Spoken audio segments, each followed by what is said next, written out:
In a quiet precinct waiting room, a young black girl's bold claim about her mother's elite military past sparked laughter from a skeptical cop, until the door swung open, and the truth walked in, leaving him speechless.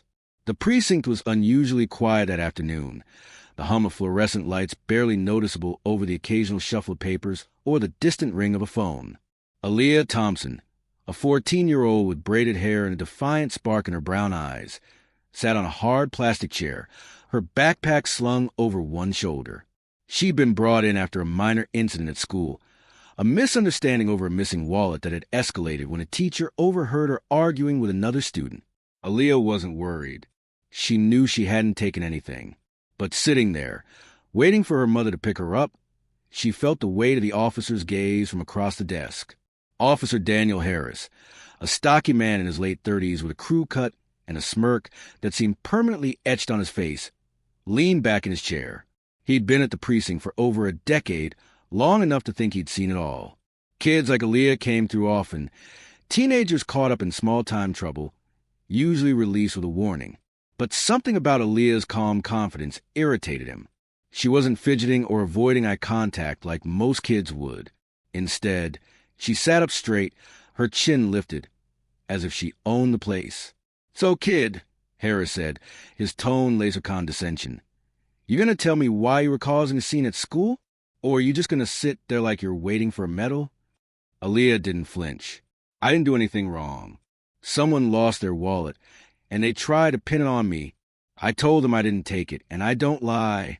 Harris chuckled, a low, mocking sound. "Oh, you don't lie? That's rich. You kids always got a story.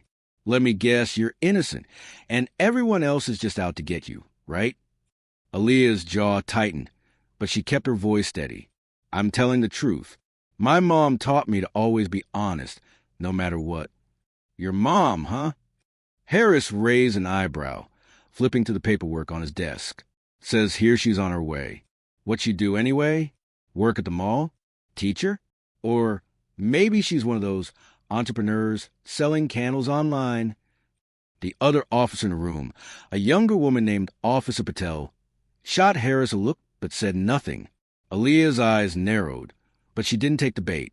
"My mom's in the military," she said simply. "Special Forces." Harris froze for a split second, then burst out laughing. The sound echoed off the precinct walls, drawing a few curious glances from other officers passing by. "Special Forces?" he repeated, wiping a tear from his eye. "Oh, that's a good one. What, is she out there parachuting into war zones between PDA meetings? Come on, kid, you expect me to believe that?" Aaliyah's expression didn't waver. "It's true. She's a soldier. She's been deployed overseas, trained with the best. She doesn't talk about it much, but I know what she does." Harris leaned forward, his grin widening. "Listen, sweetheart, I've been around long enough to know when someone's spinning a tale. Special Forces? That's elite stuff. You're telling me your mom's out there kicking down doors with Navy SEALs? No offense, but I ain't buying it." Patel cleared her throat, clearly uncomfortable. "Harris, maybe we should just wait for her mom to get here." But Harris was enjoying himself too much to stop. He leaned back again, folding his arms. "Nah, I want to hear more of this. Tell me, Aaliyah, does your mom wear a cape too? Maybe she's got a secret lair where she plans her top-secret missions?" Aaliyah's hands clenched into fists, but she kept her composure.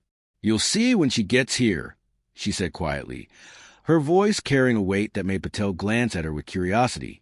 Harris snorted. "Sure, kid. I'll believe it when I see it. Until then, maybe stick to stories that make sense." The minutes ticked by, the tension in the room palpable. Aaliyah stared at the clock on the wall, her lips pressed into a thin line. Patel busied herself with paperwork, occasionally glancing at Aaliyah with a mix of sympathy and curiosity. Harris, meanwhile, kept up his commentary, tossing out jabs about Aaliyah's superhero mom every chance he got. Each remark was met with silence from Aaliyah, her resolve unshaken. Finally, the door to the precinct swung open and a woman stepped inside. She was tall, with a commanding presence that seemed to shift the air in the room. Her dark skin gleamed under the fluorescent lights, and her hair was pulled back into a tight bun. She wore civilian clothes, a fitted jacket, jeans, and boots. But there was something about the way she moved, purposeful and precise, that made every head in the room turn. Her eyes scanned the space, locking onto Aaliyah almost immediately. "Mom!" Aaliyah's face lit up, and she stood, slinging her backpack over her shoulder. Harris, still chuckling to himself, looked up and froze. The woman's gaze shifted to him, and for the first time, his smirk faltered. There was something in her eyes, calm but unyielding, like a storm held at bay. She crossed the room in a few strides, her boots clicking against the linoleum floor. "I'm Captain Renee Thompson," she said, her voice steady but firm. "Aaliyah's mother. I understand there was an issue at school." Harris opened his mouth, but no words came out. Patel stepped forward, her tone professional. "Yes, ma'am. There was a misunderstanding about a missing wallet. Aaliyah was brought in for questioning, but it's been cleared up. She's free to go."